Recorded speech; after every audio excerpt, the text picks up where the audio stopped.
Hello everyone, my name is Syuzan Ianuzzi and I'm a technical consultant for the Uzbekistan Education for Excellence program. I'm here today to talk to you about standards and instructional materials. My background is as a textbook writer, an editor, and a trainer of textbook writers. I've worked for Longman Education, Pearson Education. I've also authored textbooks and courses for Oxford University Press and Cambridge University Press. And these textbooks are being used in countries around the world, including other countries of Central Asia. So it's my pleasure to be with you here today. Thank you. So today we're going to talk about the relationship between standards and instructional materials. First of all, what are standards? Standards describe skills or competencies that students develop through instruction and practice. They tell us what students should be able to do, and this helps teachers to know what to teach, how to teach, and how to select materials for their classes. Standards also serve as guidelines for the curriculum, and that's really important because they set the goals for what students should be able to do. And they also help teachers to figure out what they should do in the classroom to enable those students to achieve those competencies. So when a curriculum is developed, then a textbook is chosen. The standards are the framework or the blueprint for developing that textbook within the curriculum. The standards also provide guidance or a framework for assessment, both formative and summative. So let's think about why we have standards and textbooks and the relationship between those two things. So there's a close relationship between standards and textbooks, and this slide helps to show that relationship. Standards articulate what students should be able to do, and the textbook provides the knowledge and content that the students need. The standards capture what teachers should teach, and the textbook is what teachers use in the classroom. The textbook is what students are given so that they have the opportunities to practice the skills. The textbook also is a very strong indicator of what students should be assessed on, because this is what they've used in the classroom, and it also represents the standards. So, talking about the relationship between standards and textbooks in Uzbekistan. Uzbekistan currently has one textbook for English language instruction, and this textbook reflects the standards. Teachers do not need to show how their classroom activities link to the standards, since the textbook does this. So essentially, the textbook here in Uzbekistan is the delivery mechanism of the curriculum in the classroom. So it's extremely important. Within the standards for Uzbekistan, there are 5 domains: listening, speaking, reading, writing, and the linguistic domain, which consists of vocabulary and grammar. Each domain is divided into subdomains. For example, reading is divided into 5 subdomains, which you can see here on the slide. Not all of the domains are divided into 5 subdomains, but we're showing you this one so that you can have a clear understanding of the organizational structure. So looking at those subdomains for reading, they are overall reading comprehension, reading for orientation, reading correspondence, reading for information and argument, and reading instructions. Each subdomain is then divided into grade-specific standards. So on this slide, you can see, for example, that reading for correspondence has standards for grades 5 and 9. This is an example, and those are listed there on the slide for you. So now thinking about how textbooks are written in light of standards, this slide shows a very broad outline of that process, which you can see at the top starts with the policy document or the curriculum, considers the subject, the values, the overall cross-curricular linkages, and then looks at grade level standards.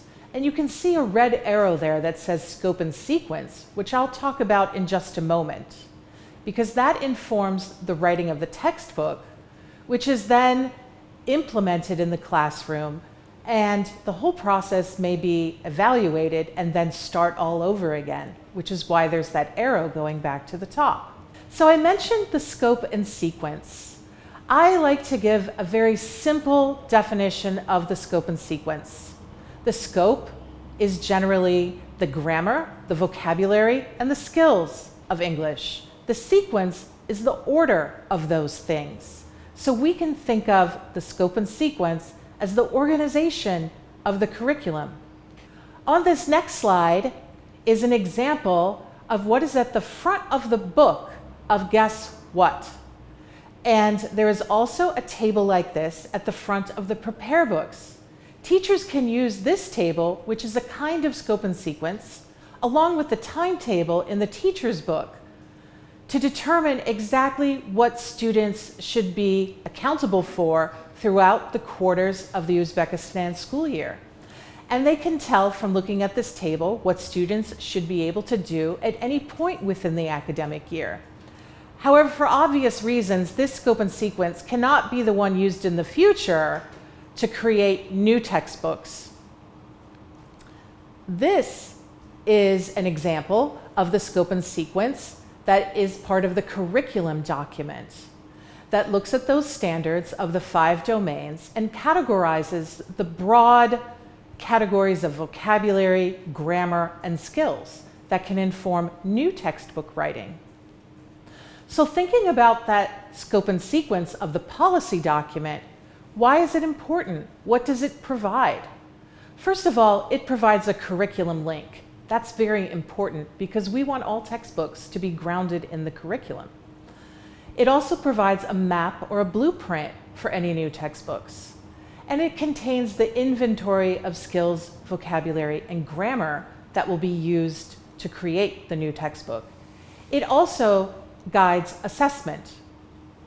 So aligning the grades in the Uzbekistan schools with the CEFR levels. So now on this slide, we're looking at a diagram that is explaining the common European framework for references of languages, commonly known as the CEFR.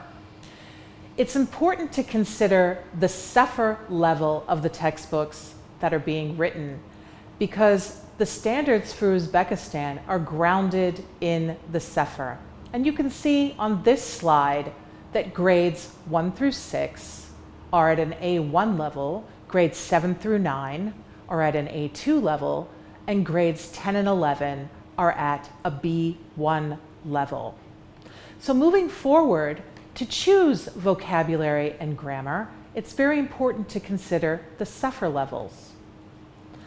Here is an example of how future textbook writers can find grammar and vocabulary for those CEFR levels. Cambridge Assessment English has word lists of vocabulary for all of the CEFR levels, A1, A2, as well as B1, which are the relevant ones for students in Uzbekistan.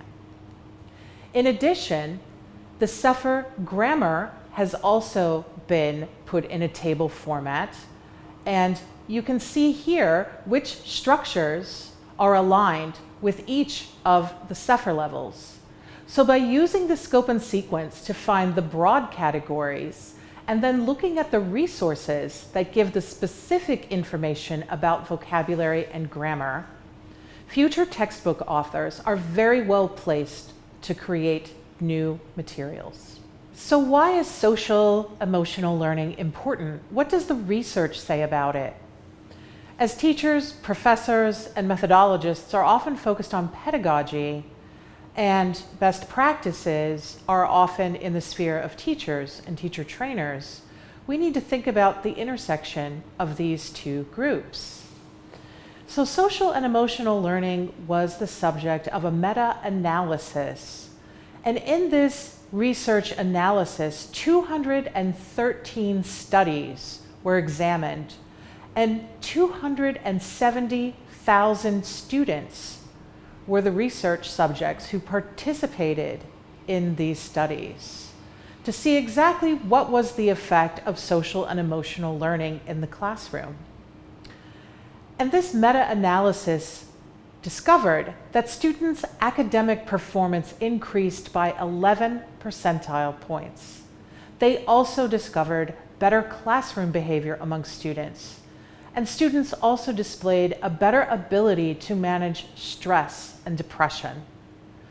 Oftentimes we don't think of children as suffering from stress and depression, but they can and they do, especially if they are linguistic or cultural minorities or students who may have special needs. Researchers also noted that there were better attitudes among students, better attitudes about themselves, others, and their school. So social awareness is an important part of social and emotional learning. So what is social awareness exactly?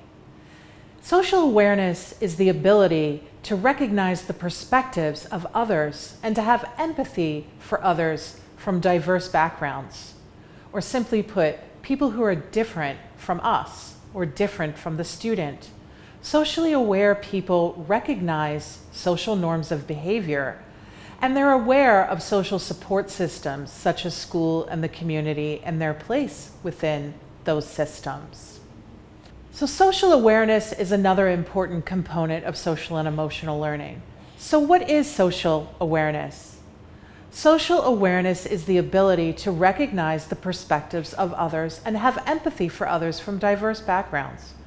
Socially aware people recognize social norms of behavior and are aware of social support systems, such as school and their community, and their place within those systems. So social awareness includes the ability to recognize a point of view different from one's own, the ability to empathize with others, also the ability to recognize norms of behavior, and the ability to recognize the existence of and one's place within one's family, school, and community. So on this slide, you can see pages from two different textbooks. The cartoon page is from Guess What for grade 6. And in this cartoon story, a group of friends go on a camping trip, and they have to figure out where to go by reading the map. You can notice in the center line of pictures on the page, the one girl compliments her friend and says, "You are the best at reading the map," and gives her that opportunity to do so, to navigate for the group.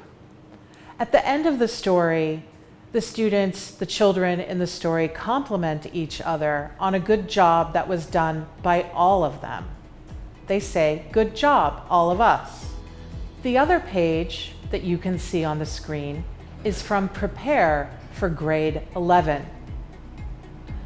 In this page, the students are asked to reflect on what kind of friend they are. So this develops their self-awareness. They have to think about how they treat their friends and how they act in social situations. By answering these questions, they're able to become more self-aware of their behavior and hopefully see that they are a good friend.